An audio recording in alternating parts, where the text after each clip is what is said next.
Thank you for joining Wars of the Rosies as we begin with Introduction and Preface from The Star in the East by George Oliver. The Star in the East, showing the analogy which exists between the lectures of Freemasonry, the mechanism of initiation into its mysteries, and the Christian religion by George Oliver. Introduction. In 1825, just 2 years after publishing The Antiquities of Freemasonry, George Oliver felt compelled to write and publish the following work. His reasons are laid out in his preface to the book. Oliver was a very peaceable man, as would be expected from a devoted Anglican priest, but he could not sit idly by and let the fraternity he loved so much be attacked using a subject he was intimately associated with, religion, specifically Christianity.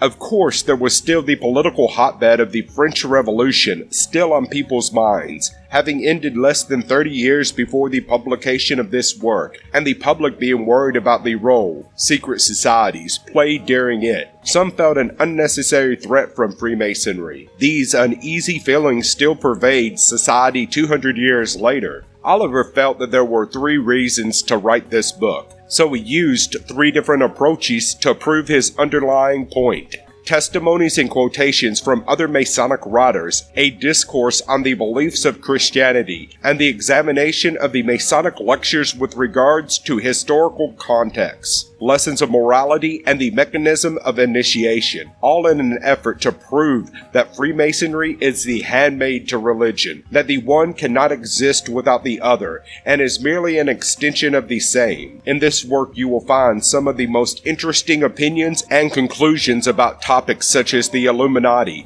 the military Masonic orders, and extracts from volumes long out of print. Chapters 4 and 5 give fantastic examples of the great lectures Preston, Webb, and Inwood in an intuitive breakdown walking you through history and symbolism associated with Freemasonry. This is the second work of what is considered the Grand Design by Oliver, which was his proving the intimate connection and association between Freemasonry and the Christian religion. Whether or not you agree with Dr. Oliver's opinions and views, this volume, much like his others, warrants attention for its outstanding merit and the zeal and active spirit of its author. In the last year, more volumes have been written on the subject of Freemasonry than had been printed up until George Oliver's time. New research has shown that most of what early 19th century Masons held to be fact was merely myth and legend. But I have found that it is important to study the older works and see for one's own self the legends and the mysteries of times past. A book does not need to deliver facts to convey wisdom, and ours is a science of morality, veiled in allegory and illustrated by symbol.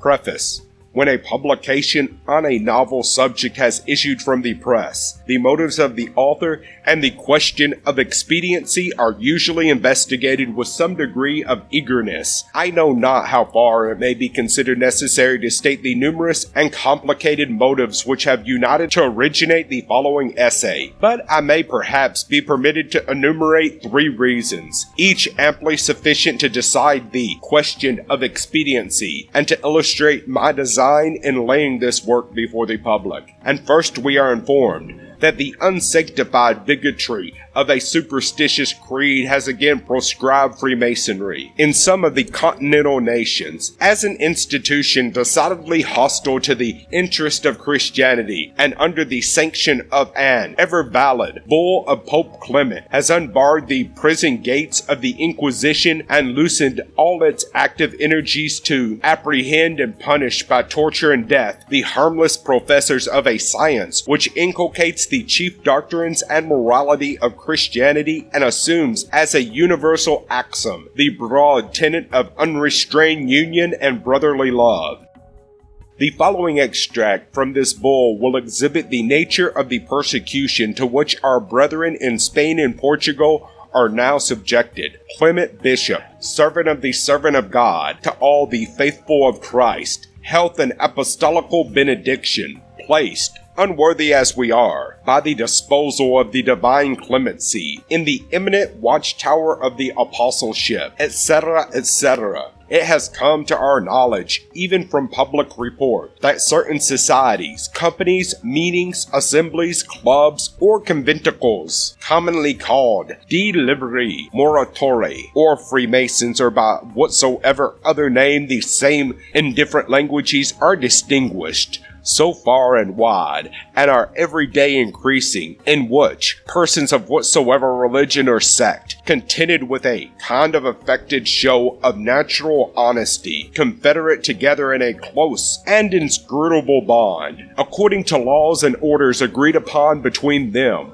which likewise with private ceremonies they enjoy and bind themselves, as well by strict oath taken on the Bible, as by the imprecation of heavy punishments, to preserve with infallible secrecy. We therefore, revolving in our minds the great mischiefs, etc., by the plenitude of the apostolical power, and by this our present ever valid constitution, we do condemn and prohibit these same societies, etc., etc. We will moreover and command that as well bishops and superior prelates, and other ordinaries of particular places, as the inquisitors of heretical pravity universally deputed, of what state, degree, condition, order, dignity, or preeminence soever, proceed and inquire, and restrain and coerce the same, as vehemently suspected of heresy, with condign punishment, for to him and each of them we hereby give and impart free power of proceeding, inquiring against, and of coercing and restraining, with condign punishments, the same transgressors, and of calling in, if it shall be necessary, the help of the secular arm, etc., etc.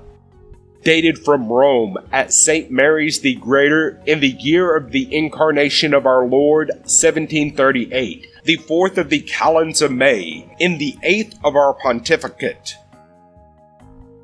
The second reason is derived from the general affectation which seems to pervade the uninitiated of believing that our institution was established for the purpose of sensual conviviality, and hence it is ranked merely on the level with the societies of Oddfellows and Goodfellows, catch clubs and smoking clubs, and that therefore our professions of intellectual pursuits are altogether fallacious. My third reason is of a personal nature. At the conclusion of Chapter 6 of The Antiquities of Freemasonry, I offered some observations on the intimate and necessary connection which subsists between Masonry and Christianity. These remarks appear to have created a sensation in the minds of certain brethren, which I did not anticipate. I have received several admonitory letters, whose common object is to impugn this doctrine, which I consider the fairest gem that Masonry can boast. As all my disquisitions were intended to establish this alliance, I have, in the following pages, attempted to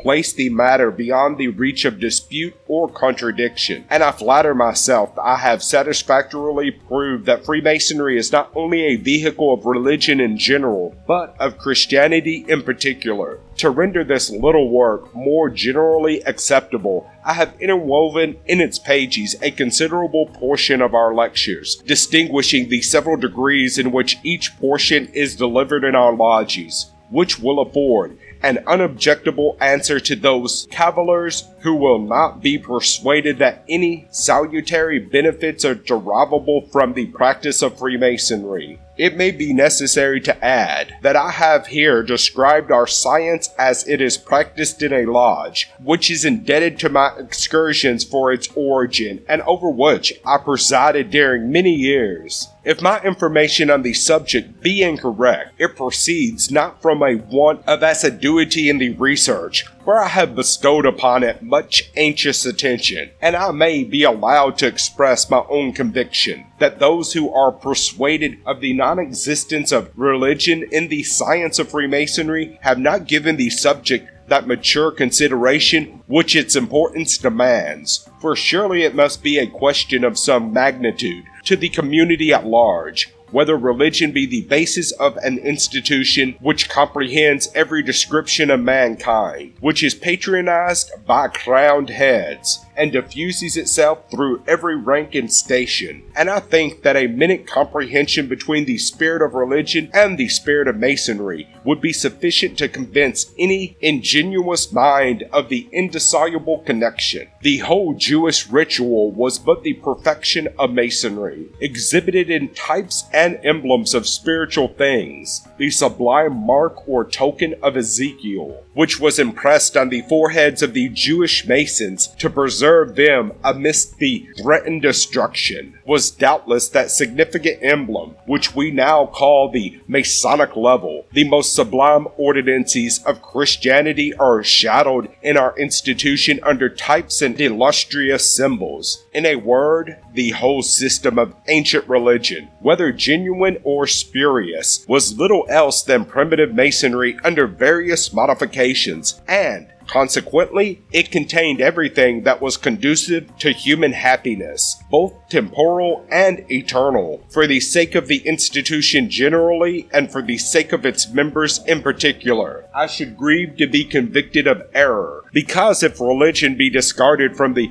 illustrations of Freemasonry, it can possess no charms for a rational being. Objections may perhaps arise, but none, I trust, of sufficient weight to invalidate the theory. I conclude, however, in the words of Tully, thus. Thank you for watching, and please don't forget to share, like, subscribe, and comment. And if you can, please consider donating towards the Little Rosies. Links to PayPal and Patreon are in the description. Thank you so very much.